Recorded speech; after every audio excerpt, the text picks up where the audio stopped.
like when you got, one guy who's been here before, but two guys who may not be as up to date on what you're doing coming in and shoot around, what that kind of process is like, how it differs from maybe a typical shoot around with the normal game. I mean, we haven't done it that much to have like a formula for it. We just try to get them up to speed as best we can, take them after practice and put them through the paces of what we do and try to teach them over time. They're not going to pick up all that stuff 1, 2, 3 weeks. It's going to take a while, but I think with Torrey, it'll be a lot faster because he's been here before, and they're both versatile players. So I think once they figure out some of the languages and that kind of thing, it'll make it a lot faster. With Torrey, when it comes to terminology, has it changed? Just to put it into context for some people like us who don't know, how much does the terminology change from like year to year? For us, not much. It's a lot. Yeah. So I think from that standpoint, not getting too caught up in knowing it all and just looking at how we play and play that way. Defensively, it's always about, multiple effort and transition, getting into our shift defense. He knows all that stuff. The offensive side is, share the ball. That's typically how we, that'll help you more than anything.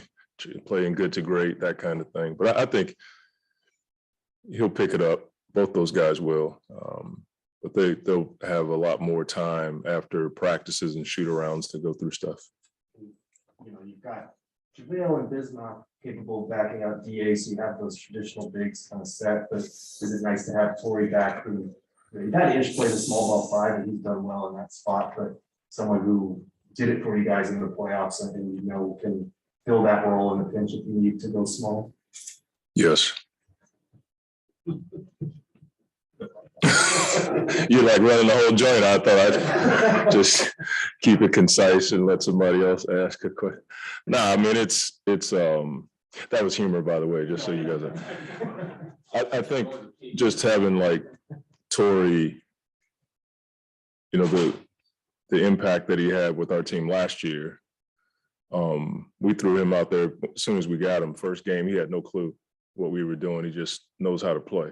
And sometimes if you throw guys in the fire, they just figure it out. And if we had like a young team, it'd be tough because you wouldn't have veterans out there to help them. But because we have a number of veterans that can tell him like, hey, you're here, he'll pick it up faster. And I think to your point, because he was here last year and we did have success, he's a part of the continuity. Bringing in a guy like that in a trade helps with continuity. It may help him and help us integrate a lot faster. Ron, you've opened up a pretty good lead in the Western Conference, and Chris has been playing a lot of minutes. Have there been any conversations about possibly giving him a night off? Or does Chris just not want that at all? We just haven't talked about it. So when you look at talking with Aaron this morning, he was saying how sometimes we go from one team to another. Terminology, the words are different, but it's the same stuff. He was saying just hearing you guys talk all day today helps him pick that up. How huge is this that communication, just even the shoot around, how to help a guy pick up the terminology in terms of what to do? I mean, I'm sure it helps. Most teams run similar schemes, trying to take away the 3 ball and take away the rim, but we have a lot of stuff. I've had players tell me that, we have a lot. So we try to trim it down as best we can. And as I said before, like, we don't expect those guys to pick it all up in the first week or 2 or 3. We just hope in those conversations, in shoot-arounds and in practices, they can, absorb a lot. That's all you can do. And our coaches have done a really good job with the different players we've had in and out, taking them to the side and getting on the computer and showing them stuff. And then we have video playbooks that show everything that we do. never want that stuff to get out. So we just keep it in our hands. But we do show it to our guys when they come in, and even show it to players that are here just to remind them how we play. Lonnie, when Landry and JaVale got here, they spoke to how it wasn't just Chris and JaVale helping them out, but guys like Raquel, both Cams, DeAndre, helping them with terminology and stuff. How nice is that as a coach to have not just one or two leaders, but it seems like almost everyone on this roster is open to communication. It's cool. I mean, if you have multiple guys doing it, that means everybody's picking it up, you know, and hopefully they're saying the right stuff. But I think that says a lot about the program. Having all of these guys for 3 years now, they know what we're doing. Many of them finish my sentences, which is really scary, but it does speak to how long they've been with us. And I felt like, you know, we've been together 4 seasons because of the bubble experience, and that allowed for that time away allowed for more absorption of what we do. And so when the guys came back in the bubble, that was like season 2.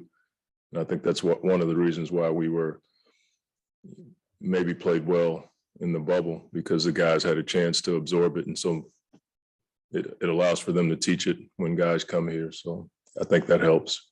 For Torrey as a player, he gets a head start on the terminology, but for you as a coach, do you get a head start too, knowing like, oh, if Jay, he's out there with Jay, we run this, and then kind of the familiarity he has, but you have as a coach with the guys he's comfortable with on the floor, what to run and that kind of stuff? I guess so. I mean, I don't, this is like integration day. That's all you guys are talking about. I don't know. I guess, I mean, Torrey's just a player. Like when we got him last year, as soon as we got him, we threw him out there. If you look at how Indiana played, like they didn't call plays for him. He just spaced the floor well. He offensive rebounded. Like he's one of those guys that can fit in on any team because of, you know, and I think maybe playing in Denver helped him, because playing with Jokic, you had to move and figure it out. You couldn't just stand in a spot. And so I think that helps. But I just think he's one of those guys that you throw him on the floor and he'll figure out the spacing, when to cut, when not to cut, and then defensively, like that's his wheelhouse. He understands how to play defense in a number of ways, you know, guarding multiple positions, but also understanding what to do on the weak side. That kind of thing really helps a guy like Torrey, like do what he's done, you know, play on different kinds of teams. How much does that contribute to winning, or how much does winning contribute to that? I mean, I think winning just helps you enjoy a lot of stuff. You know what I mean? It's the ultimate deodorant. You know what I mean? You could have a lot going on and you win some games. It doesn't seem as bad. Winning helps your culture, but I think you need culture to sustain winning.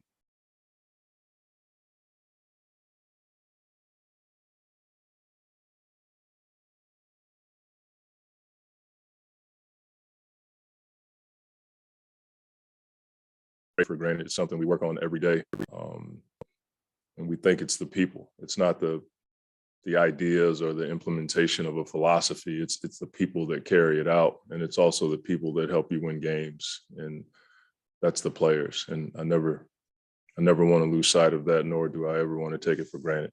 So when you look at just Orlando, that young talent, obviously, and mostly being his first year. Season hasn't turned out, obviously, but they're building. So what do you see when you look at? I mean, they play hard, and they're going to keep coming at you deep into the clock. You'll have to play against a team that if it doesn't work out offensively on the first, second, and third option, they have guys that can break you down and get to the paint, especially when they bring their vets in the second unit. It's like young to start, and then here come the vets, and Harris and Ross are two guys that have shown they can get it done. And Terrence has been a thorn in our side a number of times. And so they have two bigs in the starting lineup, which is a lot different than most teams. And so you got to keep those guys off the glass, and both of them can shoot. And, you know, when you're building a program, you want to see your team playing hard and getting better. I think they've won 5 out of 10. And so that's something that automatically gets your antennas up, and we respect every opponent that comes in. And we talked about that this morning. And when I watch them on film, you can see the confidence with their young guys.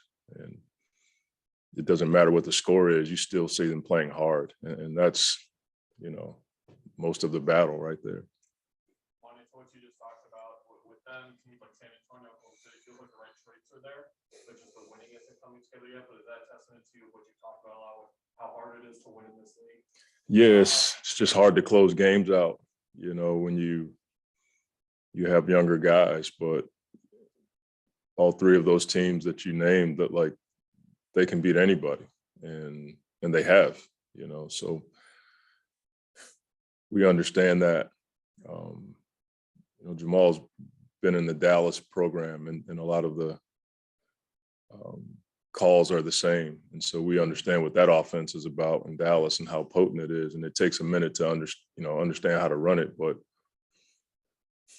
they're just a team that poses a number of problems. You know, Carter's a guy that can play inside, outside. He's more athletic than people give him credit, and he can shoot it a lot better than people give him credit. And their young guys are, I mean, these are high level young players, and you can't disrespect their ability. Thank you. I was wondering, being that you played in Orlando, any fond memories being there? I mean, I think all of the people in Orlando are pretty below par in integrity and character, and I try to erase that stuff from my memory. So you know, it's just one of those dark times in my life that tried to erase. So not many memories from Mickey was really cool. It was, no, I'm joking.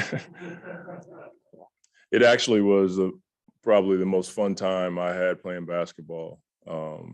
We had a team that they call the Heart and Hustle team. And I don't know if I've had that much fun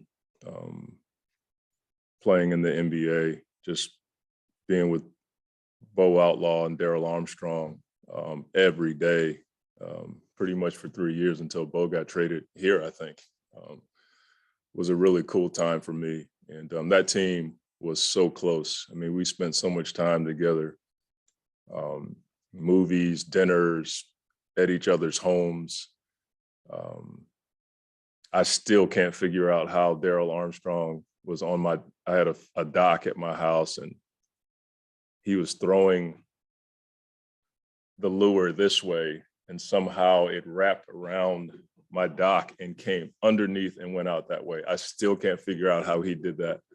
But if you know anything about Daryl, you just shake your head and you're like, it's possible, you know. And that team was about as tight as any team I've ever been around. And the people in Orlando are near and dear to my heart. Those 3 years were really cool for me as a person and as a player. Yeah, even Sean Kemp for the jump ball. Say that again. Yeah, I remember seeing Sean Kemp in the jump ball. I mean, when you drink that much coffee and Hershey's Kisses before a game, anything's possible with Daryl. And I really appreciated my time with he and Bo and that crew. It was a really cool time. Yep. Thank you.